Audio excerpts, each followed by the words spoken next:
aloft over the Atlantic seaboard one fine morning in 1943, an imposing force of American naval air power proceeds to an important rendezvous. This force is the aircraft complement of a new carrier: fighters, dive bombers, torpedo bombers. With the air group commander leading everyone, they're flying out to sea to join the ship which will be their floating home and fighting base. He is one of many carriers which the American people have built since Pearl Harbor to destroy the enemy in his own part of the world, far away. And there now is our base, powerful and serene. In honor of all American aircraft carriers, let us call her the Fighting Lady.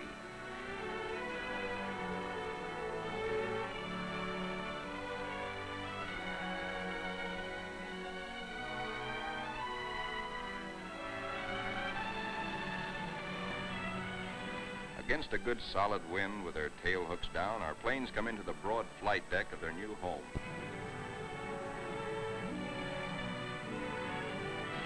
In case the plane's hook fails to catch the arresting gear, there's a series of stout wire barriers. Number one man on the flight deck just now is the LSO, the officer, always a flyer himself. Like all aviators, he'd much rather be flying. Come on in and sit down. The plane is out of the groove and he waves it off. Come around another time, pilot, and we'll take you aboard.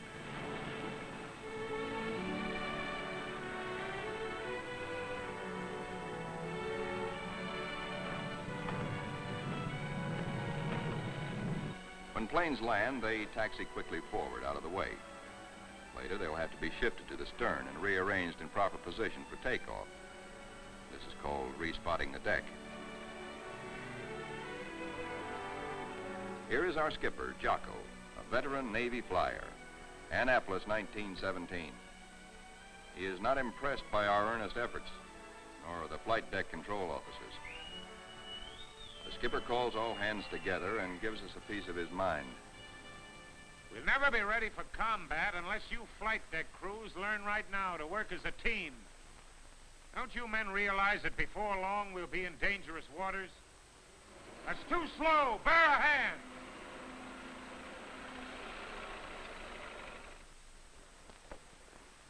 Watch out. Keep that wing clear. Get it over to starboard. Way over to starboard.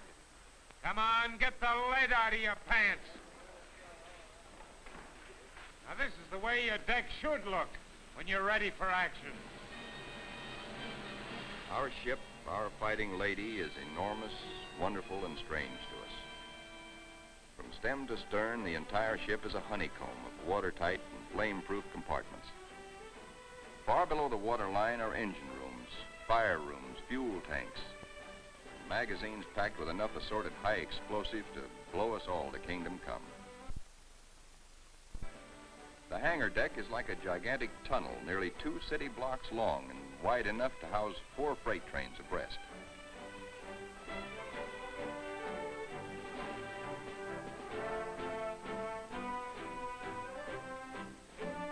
It'll take us a week, a month maybe, to learn our way around.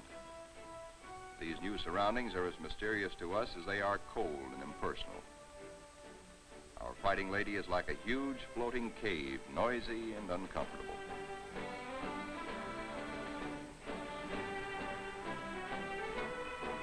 Elevators as big as a tennis court carry us topside to the flight deck. The great superstructure rising amidships is called the island. This is truly the ship's nerve center, its fighting brain. 85% of us who make up the Fighting Lady's family are volunteers in this war and have never been to sea before. We learned our jobs theoretically in intensive training ashore. A very short while ago, we were high school boys and college kids, or bank clerks, or farm hands, or factory workers. Now we are blue jackets and Marines, all members of a naval combat team nearly 3,000 strong. In our multitude of new tasks and duties as a team, we're very green, but curiosity and comradeship, and the instinct of self-preservation are great teachers.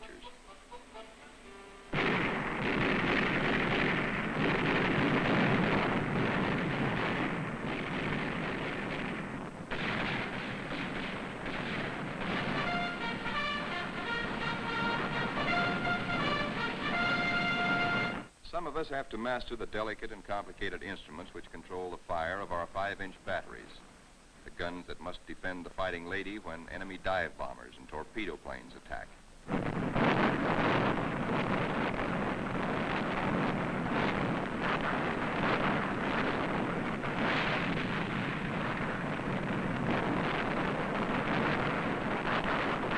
We train and train to learn our stuff and earn our E for efficiency.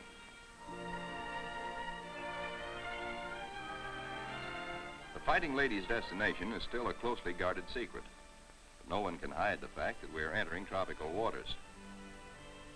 Our ship seems more friendly and comfortable now. We greenhorns feel that a suntan will at least make us look like fighting sailors. Even our mascot, Scrappy, has been at sea longer than most of us.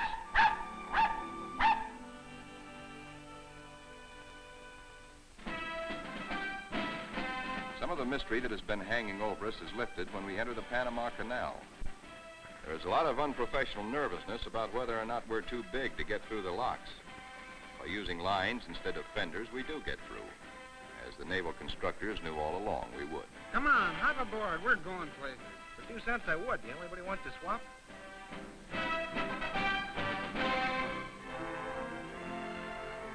Now we stand out into the Pacific, and life aboard settles down into monotony. Here are our aircraft pilots, officers all. Ship's company call them the glamour boys. They are the men who fly and fight our planes. All the efforts of all the rest of us are concentrated on putting these people into the air and getting them back again.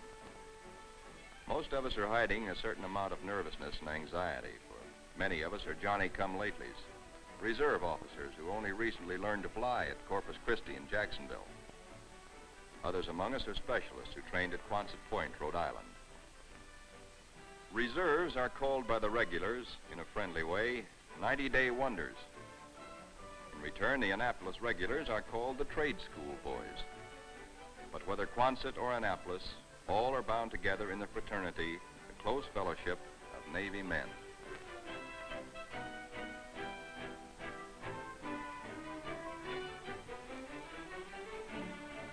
Among the ship's non-commissioned personnel, almost 3,000 blue jackets and 100 Marines, the hottest shots are the air crewmen, aerial gunners, and radio men.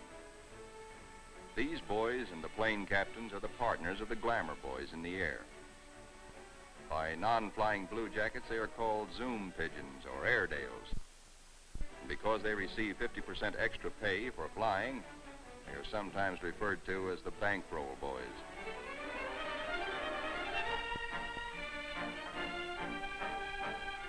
Everybody aboard ship backs up the flying group. This requires the efforts of all manner of people. Many of the jobs are far from glamorous. All the little tasks and services you find along Main Street must be performed by some members of our carrier's crew. For though the Fighting Lady is a powerful ship of war, she is also a sizable American community, whose population must be supplied with all the necessities and some of the comforts of home. Doc Sorensen, the pharmacist's mate, is just like a village druggist. And next door is our hospital called Sick Bay. It has only a few patients now, but soon it is to be filled with our wounded.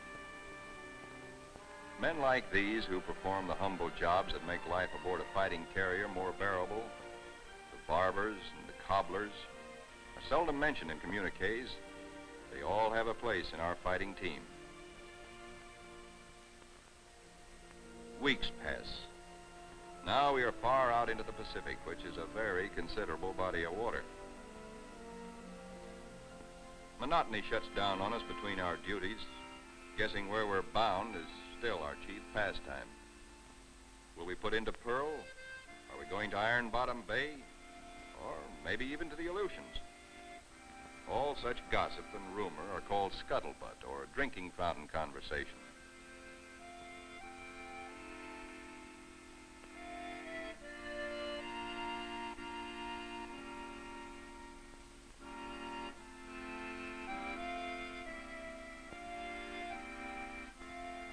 Throughout the ship, men get together in little groups to take refuge from the heavy burden of waiting for something to happen.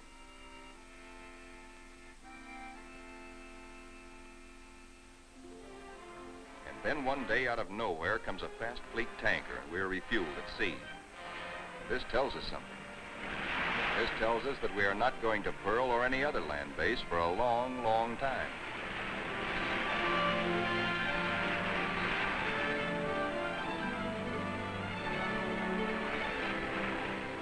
Besides our skipper, we have an admiral aboard, a sea dog who's been a naval flyer for nearly 20 years. Until now, only these officers have known where we are to go. But now Jocko, our captain, confers with the air group commander and reveals the plan. The Fighting Lady has been ordered to make a strike. She will pass through waters where no carrier task force has ventured since the bloody Battle of Midway. Remember, this is 1943, long before we took the Marshall Islands. Weather studies are made, and though this is a daily routine, somehow the whole ship senses that something is about to happen. Even before the news is broadcast to all of us, there's a new tension and atmosphere of expectancy. And then we are told we have traveled more than 7,000 miles from Panama, so that tomorrow, August 30th, 1943, we can strike the Jap base at Marcus Island, deep within the enemy's ring of defenses.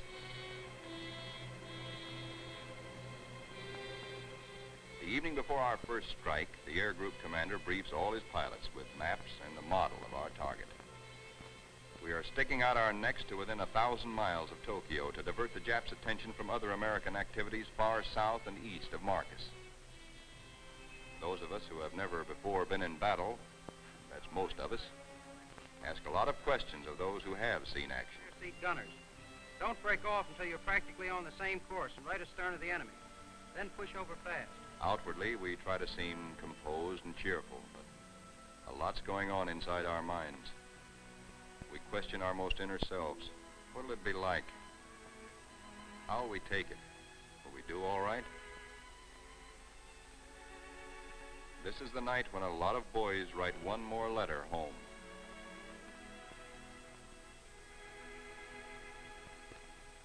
Among those playing acey-deucey in the wardroom is a chubby 23-year-old from Eureka Springs, Arkansas, Lieutenant E.T. Stover, nicknamed Smokey. That's he sitting on the far right. Having flown 50 missions at Guadalcanal, Smokey has been ordered to take a rest. He'd much rather be flying. Before dark on the eve of battle, our planes are loaded with bombs and gas. So that each plane will be in its precise position for a speedy takeoff, we spot and respot our deck.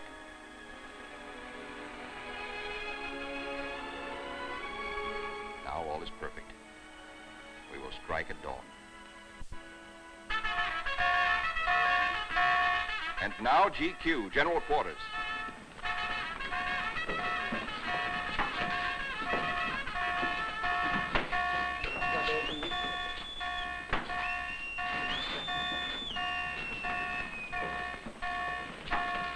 On the ship goes to his battle station, his special place on the fighting team. George, the barber, will pass ammunition. Leo, the baker, will be a sky lookout. Frank, the tailor, is assigned to a first aid station.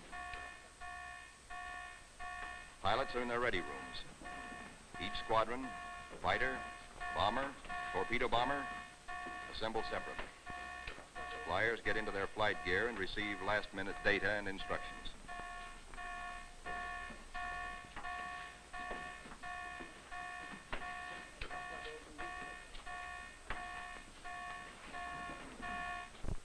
On the flight deck, our first battle dawn awaits us. Our whole ship is on hair trigger. The Fighting Lady is hardly 100 miles from the first target of her career. These last few minutes before the order for our first action are the toughest time of all.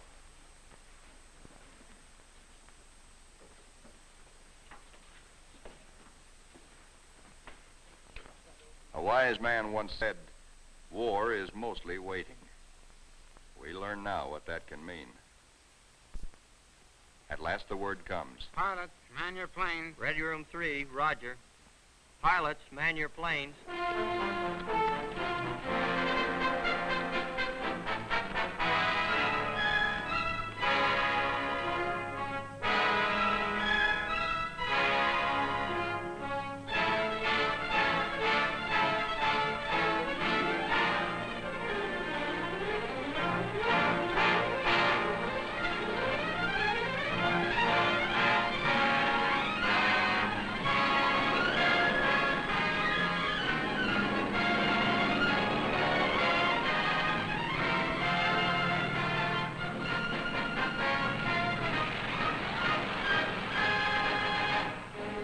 The fighters take off first to form cover aloft for the other squadrons.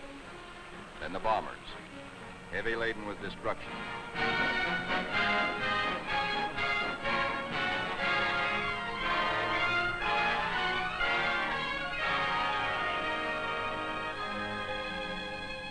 The sun has risen now, and our escorts are alert for enemy submarines. But the Fighting Lady steams boldly toward our target to lessen the distance for our planes when they return.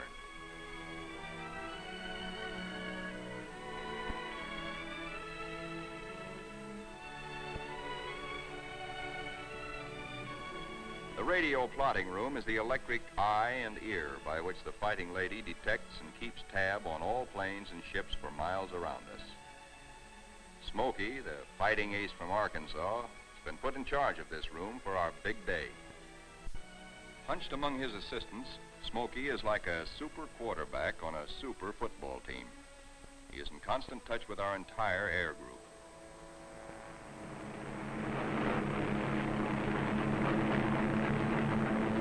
As our first fighters race in toward Marcus Island, they stay low, hoping to escape detection by the enemy's radar.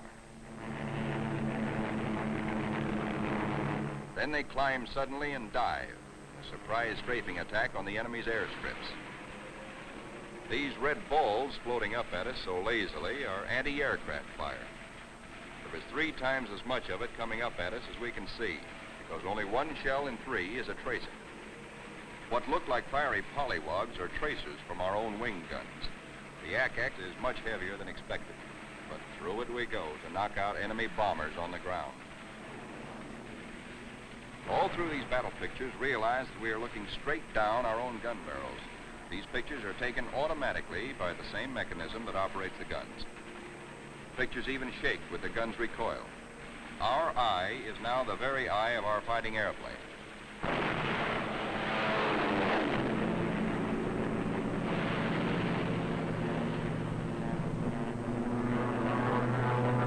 The enemy's picket boats and supply ships offshore are thoroughly strafed.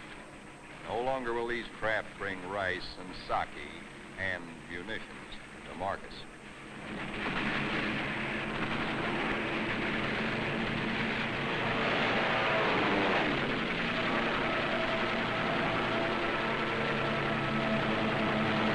Our bombers flying higher see the island beginning to burn. A moment ago, it looked like a little jade trinket in a cobalt sea.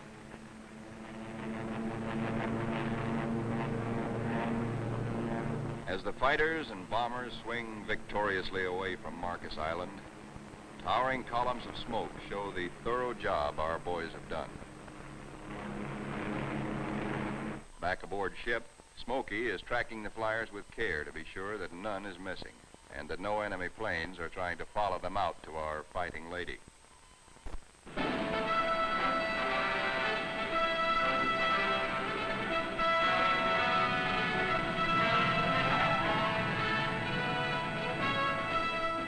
As our planes come aboard, there begins an operation almost as exciting as the attack itself.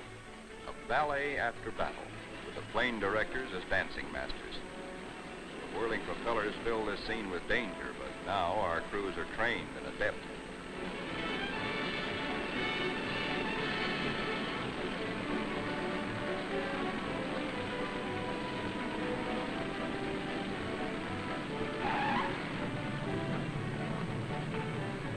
The landing signal officer performs an eloquent adagio on the Fighting Lady's stern, warning to the rest of the cast to stay off stage until a limping member can be led out of the way.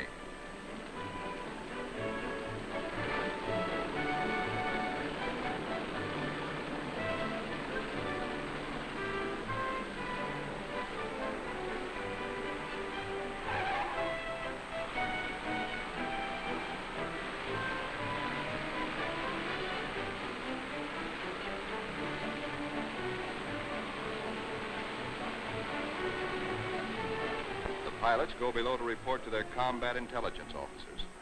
They have hot news, good news. They tell what they saw and did, how many rounds of ammunition they fired, how many bombs they dropped, what they hit, what they noticed at the target that was new and different or that may need hitting again. As the reports are added up and our combat photographers develop their pictures, the story becomes better and better. Every single Jap bomber on Marcus has been destroyed. 80% of the shore installations blasted or set afire. Hangars, radio stations, gas dumps, ammunition dumps. Marcus is now a lovely mess. In the radio plot, Smokey's worried. There are planes still up there, and he's wondering about them. They are ours, though, delayed by battle damage.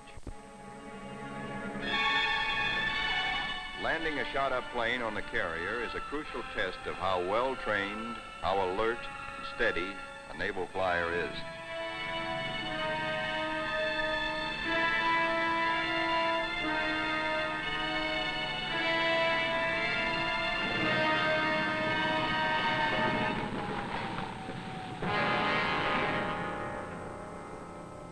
The Fighting Lady now has met her enemy.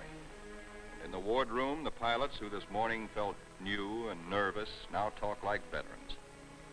We have been baptized by fire and have survived nicely. We of the Fighting Lady are growing up.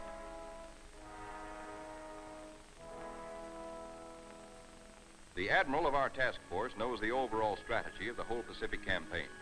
To smash straight through Japan's outer network of islands, to recapture the Philippines and land on the mainland of Asia. Thus, we will deny Japan supplies from Malaya and the Dutch East Indies and leave her far-flung island garrisons marooned. Then we will reach out and really help our ally China. Months after Marcus, this campaign is well started. Our carrier task forces have been in many battles. And now, early in 1944, the Fighting Lady's target is Kwajalein, the Marshall Islands. These are Jap Zeros. Fighter screen being pierced by our planes and planes from 8 other carriers, preparatory. They estimate their range by watching their tracers. They hold their fire until their wing gun bullets converge at 300 yards. They shoot in bursts instead of in steady streams, which heat up the guns and spend ammunition.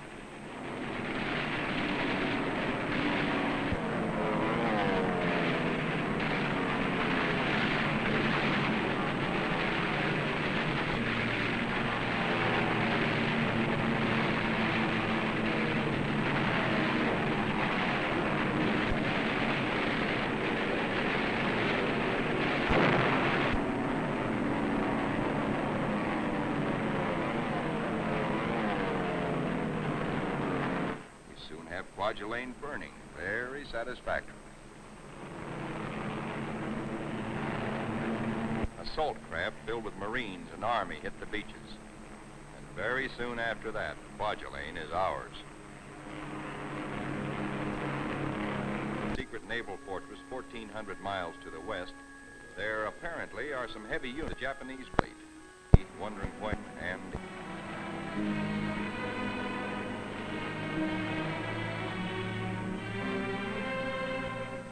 All that we know about Truk, we know from a few photographs taken by reconnaissance just 18 days ago.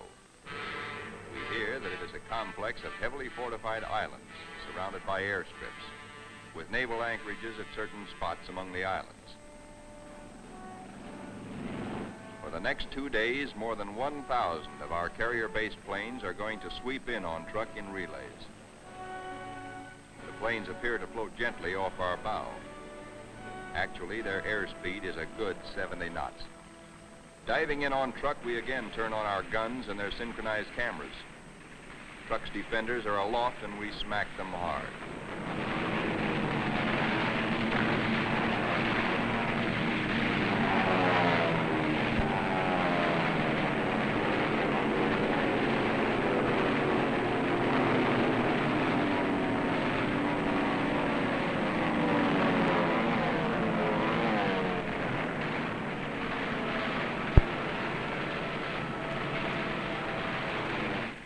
that were in men's mouths before this strike began now settle back into place and are singing once more.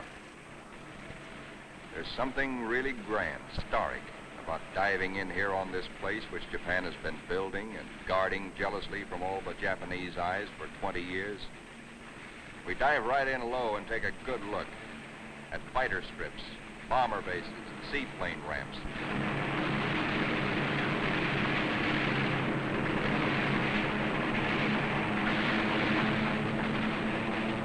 In an almost vertical dive, the pilot may black out or go blind for a moment when he pulls up and out at the bottom.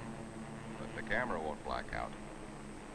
It cannot see the landing of our own bomb, for we'll be up and away before that reaches the target.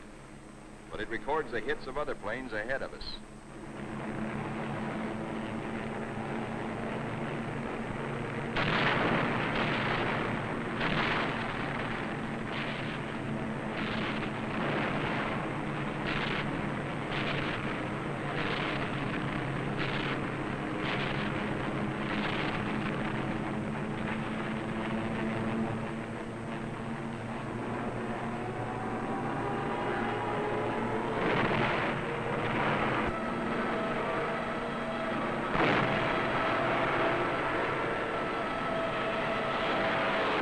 Hope to find the Jap fleet here, but most of it's gone.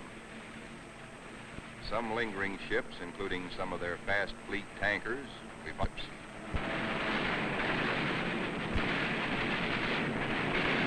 With bursts of 50 on fire, rip them open, often wide enough to sink.